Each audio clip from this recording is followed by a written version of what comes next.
My name is Amy Penn. I'm a fire information officer with the Wisconsin Department of Natural Resources.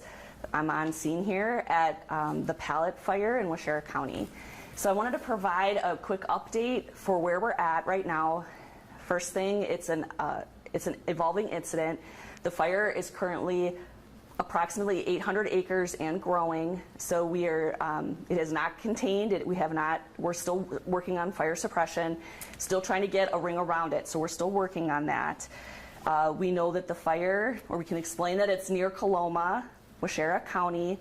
It initially started at 1 p.m. this afternoon. It started south of Highway 21 and then burned across Highway 21. The evacuations did occur. There was a Nixle call that came out from the county emergency management, and so people were notified. Evacuations took place. There is a reunification center up at the Coloma Community Center, and we are working on putting together a time to meet with those folks, hopefully soon. We are releasing information on our DNR website and Facebook page, and there may also be some information coming from Waushara County as well. So let me just say it also that the cause is still under investigation, and we don't have a lot of the specifics, but we still have a lot of resources arriving on scene, multiple fire departments, DNR wildland firefighters, Wisconsin State Patrol, and Waushara County Sheriff's Office and Emergency Management are all on scene, and we're deploying resources and working on where people are going to be working right now. Go ahead if you have any questions. How many people were evacuated? I don't know exactly how many people were evacuated. My understanding is it's a fairly small number, but we should know better.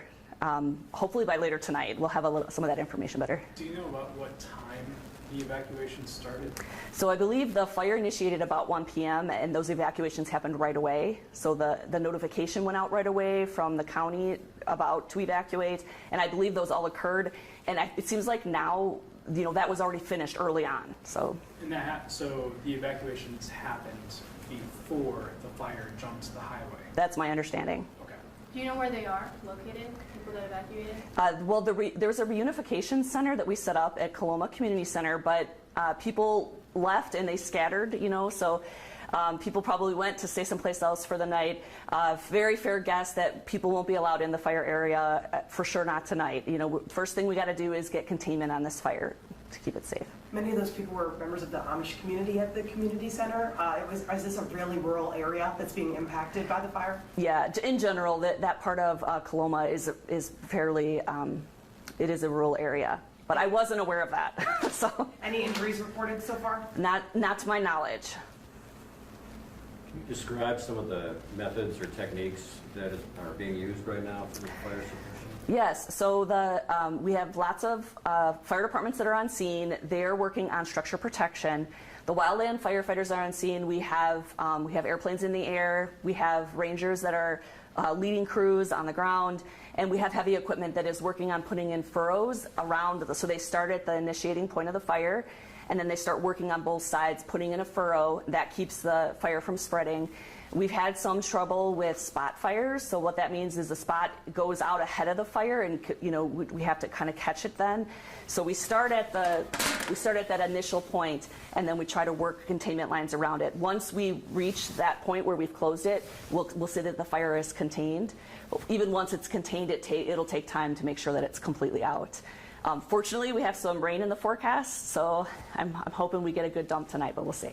And before that rain, this has been a really dry time. Is that part of what's fueling this fire? Can you speak to the current conditions? Absolutely. So typically our fire season in Wisconsin is spring. So generally when the snow melts up until green up, March, April, May, that's when we have the majority of our fires. So we started staffing with our firefighters in March, and we have not stopped yet. So it is, we are in drought conditions, as you know. The rain we've gotten has been very spotty, and we haven't gotten a good soaking rain across the area.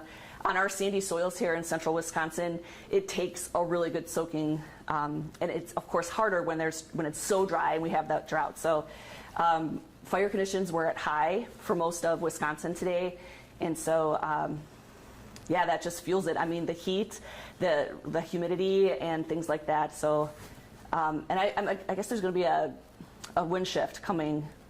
Is expected this evening, which will it'll turn the fire. Right now it's growing to the northeast, the wind's supposed to shift, and then it will burn it back into the fire area. So that would also help us if that happens. Is this one of the worst fires you've seen working for the DNR in this area? Yeah, so well, I guess what I can say is I don't know if it's the worst fire I've seen, but at 800 acres is a significant fire. And with structure involvement, that always elevates the concern for sure, and evacuations, that's how you kind of know. You may recall that there was quite a large fire in the spring this year that was several thousand acres. So and the last really large fire we had in this area was the Cottonville fire in 2005. That was 3,400 acres. So 800 is definitely 800 and growing, so definitely a concern.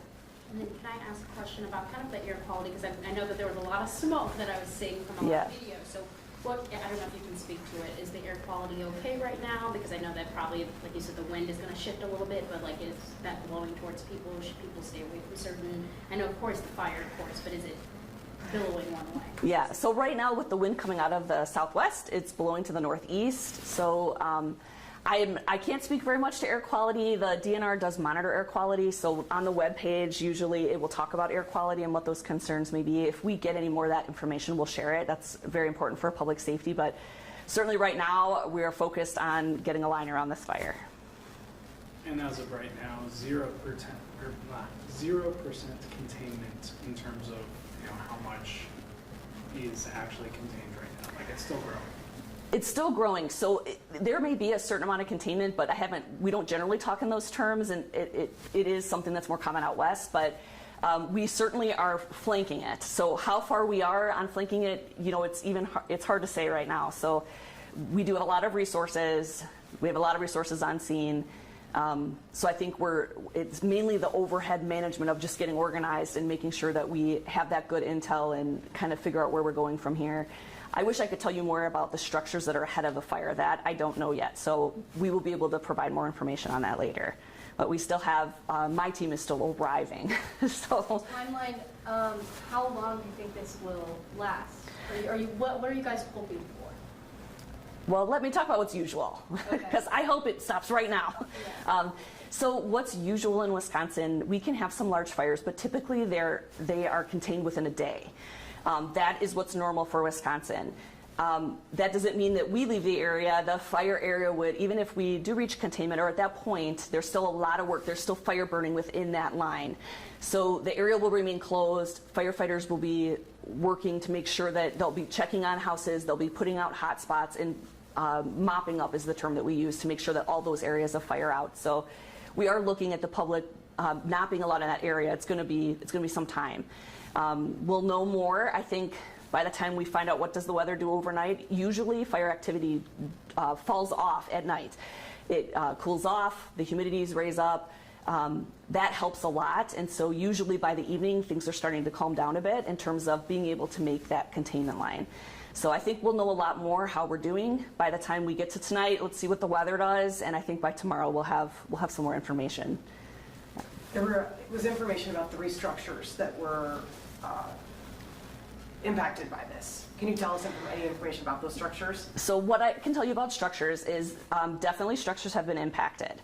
Firefighting resources are right now canvassing the area, and they're making notes on where is their damage, where is their loss, what are the addresses. So I imagine by tomorrow we'll know a little bit more about that. We hate to see any kind of structural loss, whether those are, it could be a home, it could be a shed, it could be a garage. So when we say structure, it could be anything. And right now we don't have the details on that quite yet. Anything else? Okay. All right, thank you.